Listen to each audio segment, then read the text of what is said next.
పాపన్న గౌడ్ గారు ఈ ప్రాంతం నుంచి బహుజనుల దండుగట్టి బహుజనుల పరిపాలన ఏ విధంగా ఉంటుందో బహుజన సామ్రాజ్యాన్ని స్థాపించడానికి పునాదులు వేసింది ఉస్నాబాద్ ప్రాంతం నుంచే అని చెప్పి ఈనాడు మనం గుర్తు చేసుకోవాలి.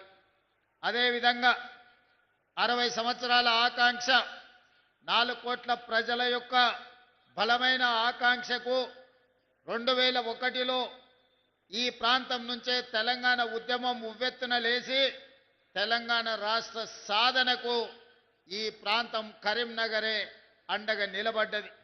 అందుకే 2004న శ్రీమతి సోనియా గాంధీ గారు ఈ కరీంనగర్ గడ్డ మీద నుంచే తెలంగాణ 4 కోట్ల ప్రజలకు ఇచ్చిన మాట నిలబెట్టుకొని 2014న తెలంగాణ రాష్ట్రాన్ని కలను నిజం చేసి ఈనాడు తెలంగాణ రాష్ట్రంలో సగర్వంగా మనము తల ఎత్తుకునే విధంగా ఈ కార్యక్రమాన్ని ఈరోజు మనం నిర్వహించుకుంటున్నాం.